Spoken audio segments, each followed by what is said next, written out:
Bottom of the duck ಏನ್ ಬಂದಿದೆ, king of cup ಬಂದಿದೆ. ನಮ್ಮ ಲವ್ ಲೈಫಿನ ವಿಚಾರದಲ್ಲಿ ಬ್ಯಾಲೆನ್ಸ್ ಅನ್ನ ಮಾಡಬೇಕು ಅನ್ನುವಂತಹ ಆಲೋಚನೆಯಲ್ಲಿರುವಂತಹದ್ದು ನಿಮಗೆ ರೆಪ್ರೆಸೆಂಟ್ ಆಗ್ತಾ ಇದೆ. ಎಮೋಷನಲ್ ಆಗಿ ನೀವು ತುಂಬಾ ಯೋಚನೆಯನ್ನ ಮಾಡ್ತಾ ಇರುವಂತಹದ್ದು, ಒಂದು ಬ್ಯಾಲೆನ್ಸ್ ಇರಬೇಕು, ಒಂದು ರೀತಿಯ ಸ್ಟೇಬಲ್ ಆಗಿರ್ಬೇಕು ನನ್ನ ಲವ್ ಲೈಫು ಅನ್ನುವಂತಹ ಆಲೋಚನೆಯನ್ನ ಮಾಡ್ತಾ ಇರುವಂತಹದ್ದು ರೆಪ್ರೆಸೆಂಟ್ ಆಗ್ತಾ ಇದೆ. ರೀಡಿಂಗ್ ಅನ್ನ ಶುರು ಮಾಡೋಣವಾ? ಓಕೆ. ಇನ್ ಪಾಸ್ಟ್ ಅಲ್ಲಿ ನಾನು ಇವಾಗ ರೀಡಿಂಗ್ ಅನ್ನ ತಗೋತಾ ಇರೋದು ಯಾವ್ದು ಗೊತ್ತಾ? ಸೊ ಪಾಸ್ಟ್ ನ ಬಗ್ಗೆ ಮತ್ತೆ ನಿಮ್ಮ ಲವ್ ಲೈಫಿನ ಪಾಸ್ಟ್ ನ ಬಗ್ಗೆ, ಅಟ್ ಪ್ರೆಸೆಂಟಿನ ಬಗ್ಗೆ, ಹಾಗೇನೆ ಇಮಿಡಿಯೇಟ್ ಫ್ಯೂಚರಿನ ಬಗ್ಗೆ ನಾನು ರೀಡಿಂಗ್ ಅನ್ನ ತಗೋತಾ ಇರೋದು. ಓಕೆನಾ?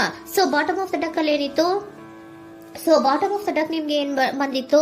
ಭಾವನಾತ್ಮಕವಾಗಿ ಯೋಚನೆ ಮಾಡುವಂತಹದ್ದು, ಒಂದು ರೀತಿಯ ಸ್ಟೇಬಲ್ ಆಗಿ ಇರಬೇಕು, ಬ್ಯಾಲೆನ್ಸ್ ಅನ್ನ ಮಾಡಬೇಕು ನಮ್ಮ ಲವ್ ಲೈಫಿನಲ್ಲಿ ಅನ್ನುವಂತಹ ಆಲೋಚನೆಯನ್ನ ಮಾಡ್ತಾ ಇರುವಂತಹದ್ದು ಕಿಂಗ್ ಆಫ್ ಕಪ್ಸ್ ನಿಮ್ಮ ಬಾಟಮ್ ಆಫ್ ದ ಡಕ್ ಅಲ್ಲಿ ಬಂದಿತ್ತು. ಅಂದ್ರೆ ನಿಮ್ಮ ಪಾಸ್ಟ್ ನಲ್ಲಿ ಏನಾಗಿತ್ತು? ಸೊ ನೀವು ಬಹಳಷ್ಟು ಯೋಚನೆ ಮಾಡಿನೇ, ನಿಮ್ಮ ಅಂತರಾತ್ಮದ ಮಾತನ್ನ ಕೇಳಿಯೇ ನೀವು ಬಹಳಷ್ಟು ಯೋಚನೆಯನ್ನ ಮಾಡಿ ನೀವು ಕೆಲವೊಂದು ಪ್ರಪೋಸಲ್ ಗಳನ್ನ ಮಾಡಿರೋ, ನಿಮ್ಮ ಲವ್ ಲೈಫಿನ ವಿಚಾರದಲ್ಲಿ ಕೆಲವೊಂದು ಪ್ರಪೋಸಲ್ ಗಳನ್ನ ಮಾಡಿರುವಂತಹದ್ದು ಅಥವಾ ಪ್ರಪೋಸಲ್ ಗಳನ್ನ ನೀವು ಸ್ವೀಕರಿಸಿರುವಂತಹದ್ದು. ಓಕೆನಾ? ಸೊ ಎಮೋಷನಲ್ ಆಗಿ ಏನಾಗಿತ್ತು? ನೀವಿಬ್ರು ಸಮಾಧಾನವಾಗಿ ಇದ್ರಿ, ಸಾಮರಸ್ಯದಿಂದ ಇರ್ತಿತ್ತು, ಮತ್ತೆ ಲವ್ ಲೈಫಿನ ವಿಚಾರದಲ್ಲಿ ಒಂದು ಫುಲ್ಫಿಲ್ಮೆಂಟ್ ಇರ್ತಿತ್ತು. ಹೌದಾ? ನಿಮ್ಮ ಪಾಸ್ಟ್ ನಲ್ಲಿ ಬಹಳಷ್ಟು ಯೋಚನೆ ಮಾಡಿಯೇ ಕೆಲವೊಂದು ಫುಲ್ಫಿಲ್ಮೆಂಟ್ ಗಳು ಇರುತ್ತೆ ಅನ್ನುವಂತಹ ಆಲೋಚನೆಯನ್ನು ಮಾಡಿಯೇ ನೀವು ಕೆಲವೊಂದು ಪ್ರಪೋಸಲ್ ಗಳನ್ನ ಮಾಡಿರುವಂತಹದ್ದು ಅಥವಾ ಪ್ರಪೋಸಲ್ ಗಳನ್ನ ನೀವು ಸ್ವೀಕರಿಸಿರುವಂತಹದ್ದು ನಿಮ್ಮ ಲವ್ ಲೈಫಿನ ವಿಚಾರದಲ್ಲಿ ರೆಪ್ರೆಸೆಂಟ್ ಆಗ್ತಾ ಇದೆ. ಆದ್ರೆ ಅಟ್ ದ ಪ್ರೆಸೆಂಟ್ ನಲ್ಲಿ ಏನಾಗ್ತಾ ಇದೆ? ಅಟ್ ದ ಪ್ರೆಸೆಂಟ್ ನಲ್ಲಿ ನೀವ್ ಯಾಕೋ ಆಲೋಚನೆಯನ್ನ ಮಾಡ್ತಾ ಇರುವಂತಹದ್ದು ರೆಪ್ರೆಸೆಂಟ್ ಆಗ್ತಾ ಇದೆ ನಿಮ್ಮ ಲವ್ ಲೈಫಿನ ವಿಚಾರವಾಗಿ. ನೋಡಿ, 7 ಆಫ್ ಪೆಂಟಿಕಲ್ಸ್ ಬಂದಿದೆ. ಸೊ 7 ಆಫ್ ಪೆಂಟಿಕಲ್ಸ್ ಏನನ್ನ ರೆಪ್ರೆಸೆಂಟ್ ಮಾಡುತ್ತೆ? ಪೀರಿಯಡ್ ಆಫ್ ಕಾಂಟೆಂಪ್ಲೇಷನ್, ಏನೋ ಒಂದು ಯೋಚನೆಯನ್ನ ಮಾಡ್ತಾ ಇರುವಂತಹದ್ದು ನಿಮಗೆ ರೆಪ್ರೆಸೆಂಟ್ ಆಗ್ತಾ ಇದೆ. ಯಾಕೋ ನನ್ನ ಲವ್ ಲೈಫಿನಲ್ಲಿ ಮುಂದೆ ಮುಂದೆ ಹೋಗ್ತಾ ಇಲ್ವಲ್ಲ, ಏನಿದು ಇಷ್ಟು ಸ್ಲೋ ಪ್ರೋಗ್ರೆಸ್ ಅಲ್ಲ ಅನ್ನುವಂತಹ ಆಲೋಚನೆಯನ್ನ ನೀವು ಮಾಡ್ತಾ ಇರುವಂತಹದ್ದು ರೆಪ್ರೆಸೆಂಟ್ ಆಗ್ತಾ ಇದೆ. ಲಾಂಗ್ ಟರ್ಮಿನ ವ್ಯೂಸಿನ ಬಗ್ಗೆ ನೀವು ಹೆಚ್ಚು ಗಮನವನ್ನ ಕೊಡ್ತಾ ಇದ್ದೀರಾ. ಸೊ ನಮ್ಮ ಲವ್ ಲೈಫ್ ಏನೋದು ಲಾಂಗ್ ಟರ್ಮಿನಲ್ಲಿ ಕೂಡ ನಮಗೆ ಚೆನ್ನಾಗಿರ್ಬೇಕು. ಆದ್ರೆ ಯಾಕೆ ಏನೋ ಒಂದು ರೀತಿಯ ಪ್ರೋಗ್ರೆಸ್ ಇಲ್ವಲ್ಲ ಲವ್ ಲೈಫಿನಲ್ಲಿ,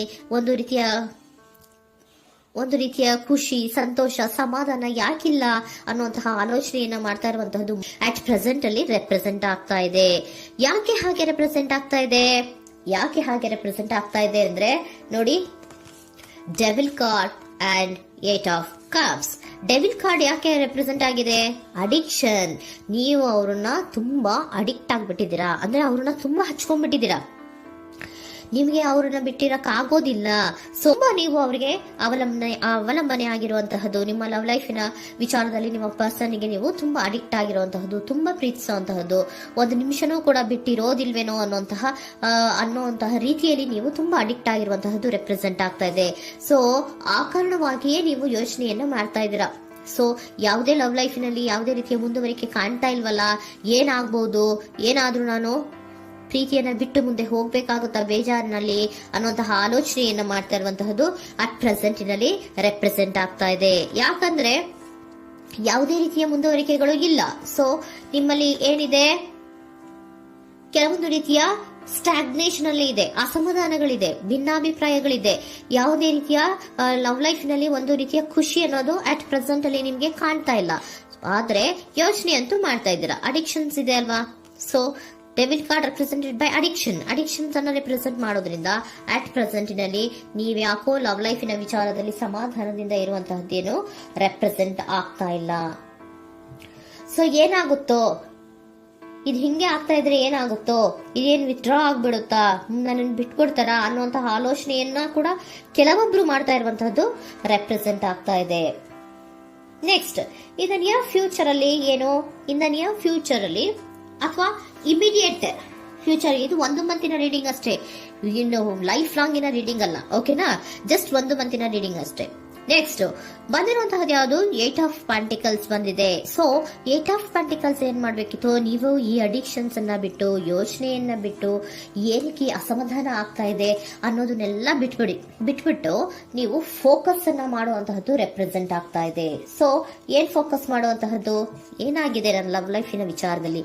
ಎಲ್ಲ ಚೆನ್ನಾಗೇ ಇತ್ತಲ್ಲ ನೋಡಿ, ಪಾಸ್ಟಿನಲ್ಲಿ ನಿಮಗೆ ಚೆನ್ನಾಗೇ ಇತ್ತಲ್ಲ, ಯೋಚನೆ ಮಾಡಿನೇ ತಾನೇ ನೀವು ಲವ್ ಲೈಫಿನಲ್ಲಿ ಪ್ರಪೋಸಲ್ಗಳನ್ನ ಸ್ವೀಕರಿಸಿದ್ದು, ಮತ್ತೆ ಅಲ್ಲಿ ಫುಲ್ಫಿಲ್ಮೆಂಟ್ ಇರುತ್ತೆ ಅಂತ ತಾನೇ ನೀವು ಸಮಾಧಾನವಾಗಿ ಪ್ರಪೋಸಲ್ಗಳನ್ನ ಸ್ವೀಕಾರ ಮಾಡಿದ್ದು. ಆದ್ರೆ ಪ್ರೆಸೆಂಟಿನಲ್ಲಿ ಕೆಲವೊಂದು ರೀತಿಯ ಭಿನ್ನಾಭಿಪ್ರಾಯಗಳು, ಕೆಲವೊಂದು ರೀತಿಯ ಅಡಿಕ್ಷನ್ಗಳು, ಕೆಲವೊಂದು ರೀತಿಯ ಯೋಚನೆಯನ್ನು ಮಾಡ್ತಾ ಇರುವಂತಹದ್ದು ರೆಪ್ರೆಸೆಂಟ್ ಆಗ್ತಾ ಇದೆ. ಅಟ್ ಪ್ರೆಸೆಂಟಿನಲ್ಲಿ ನೀವೇನು ಸಮಾಧಾನವಾಗಿ ಲವ್ ಲೈಫಿನಲ್ಲಿ ಇಲ್ಲದೆ ಇರುವಂತಹದ್ದು ರೆಪ್ರೆಸೆಂಟ್ ಆಗ್ತಾ ಇದೆ. ಆದ್ರೆ ಇಮಿಡಿಯೇಟ್ ಫ್ಯೂಚರಿನಲ್ಲಿ ಏನಾಗ್ತಾ ಇದೆ, 8 ಆಫ್ ಪೆಂಟಿಕಲ್ಸ್ ಬಂದಿದೆ. ಸೊ 8 ಆಫ್ ಪೆಂಟಿಕಲ್ಸ್ ಏನನ್ನ ರೆಪ್ರೆಸೆಂಟ್ ಮಾಡುತ್ತೆ? ಓಕೆ, ನೀವೇನ್ ಮಾಡ್ತಾ ಇದ್ದೀರಾ, ಬಹಳಷ್ಟು ಫೋಕಸ್ ಅನ್ನ ನಿಮ್ಮ ಲವ್ ಲೈಫಿನ ವಿಚಾರದಲ್ಲಿ ಮಾಡ್ತಾ ಇರುವಂತಹದ್ದು. ಏನ್ ಮಾಡ್ಬೇಕು, ಯಾಕಿಷ್ಟು ಭಿನ್ನಾಭಿಪ್ರಾಯಗಳು ಬರ್ತಾ ಇದೆ ಅನ್ನೋದ್ರ ಬಗ್ಗೆ ನೀವು ಯೋಚನೆಯನ್ನ ಮಾಡ್ತಾ ಇರುವಂತಹದ್ದು ರೆಪ್ರೆಸೆಂಟ್ ಆಗ್ತಾ ಇದೆ. ನೋಡಿ, ಅದರ ಬಗ್ಗೆ ಹಾರ್ಡ್ ವರ್ಕ್ ಅನ್ನ, ಲವ್ ಲೈಫಿನ ವಿಚಾರವಾಗಿ ಸ್ವಲ್ಪ ಹಾರ್ಡ್ ವರ್ಕ್ ಅನ್ನ ಮಾಡ್ತಾ ಇರುವಂತಹದ್ದು ರೆಪ್ರೆಸೆಂಟ್ ಆಗ್ತಾ ಇದೆ. ಸೊ ಬಹಳಷ್ಟು ಕಮಿಟ್ಮೆಂಟ್ ಅನ್ನ ಇಟ್ಕೊಂಡು ಇದನ್ನ ನಾನು ಸರಿ ಮಾಡ್ಕೊಳ್ಳೇಬೇಕು ಅನ್ನುವಂತಹ ಆಲೋಚನೆಯನ್ನ ಮಾಡ್ತಾ ಇರುವಂತದ್ದು. ಸರಿ ಆಗ್ಲೇಬೇಕು, ಈ ಎಲ್ಲಾ ರೀತಿಯ ಅಸಮಾಧಾನಗಳಿಂದ ನಾನು ಆಚೆ ಬರಬೇಕು, ಸಮಾಧಾನವಾಗಿರ್ಬೇಕು, ಬ್ಯಾಲೆನ್ಸ್ ಅನ್ನ ಮಾಡಬೇಕು ಅನ್ನೋದನ್ನ ನೀವು ಇಟ್ಕೊಂಡು ನೀವು ಹಾರ್ಡ್ ವರ್ಕ್ ಅನ್ನ ನಿಮ್ ಲವ್ ಲೈಫಿನ ವಿಚಾರದಲ್ಲಿ ಮಾಡ್ತಾ ಇರುವಂತದ್ದು ರೆಪ್ರೆಸೆಂಟ್ ಆಗ್ತಾ ಇದೆ. ನೆಕ್ಸ್ಟ್ ಕಾರ್ಡ್ ಕೂಡ ನಿಮ್ಗೆ ಕಿಂಗ್ ಆಫ್ ಸೋರ್ಟ್ಸ್ ಬಂದಿದೆ. ಸೊ ಕಿಂಗ್ ಆಫ್ ಸೋರ್ಟ್ಸ್ ಏನನ್ನ ರೆಪ್ರೆಸೆಂಟ್ ಮಾಡುತ್ತೆ? ಸ್ಪಷ್ಟವಾಗಿ ಥಿಂಕ್ ಅನ್ನ ಮಾಡ್ತಾ ಇದ್ದೀರಾ. ನಮ್ಮ ಲವ್ ಲೈಫಿನ ವಿಚಾರದಲ್ಲಿ ಯಾಕೆ ಅಸಮಾಧಾನ ಬರ್ತಾ ಇದೆ, ಯಾಕೆ ಭಿನ್ನಾಭಿಪ್ರಾಯ ಬರ್ತಾ ಇದೆ, ನಾನಂತೂ ಅವ್ರನ್ನ ಬಿಟ್ಟಿರಕ್ಕಾಗಲ್ಲ. ಸೊ ನಾನೇನ್ ಮಾಡ್ಬೇಕು, ಇದನ್ನೆಲ್ಲ ಕೂಡ ಬ್ಯಾಲೆನ್ಸ್ ಅನ್ನ ಮಾಡ್ಬೇಕು.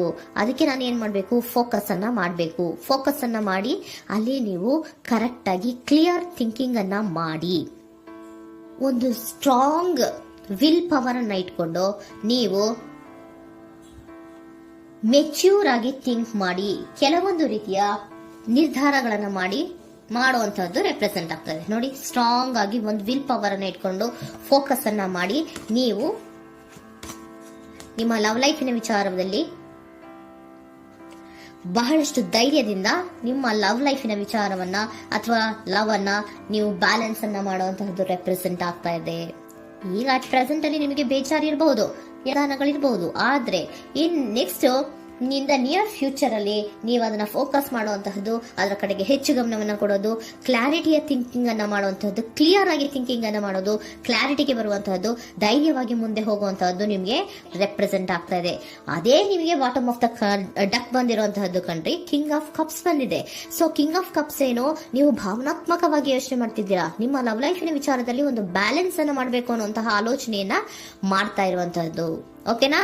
ಹಾಗಿದ್ರೆ ಏಂಜಲ್ ಗೈಡೆನ್ಸ್ ನಿಮ್ಗೆ ಏನ್ ಕೊಡ್ತಾರೆ ಅನ್ನೋದನ್ನ ನೋಡೋಣವಾ? Okay, be assertive, very good, trust.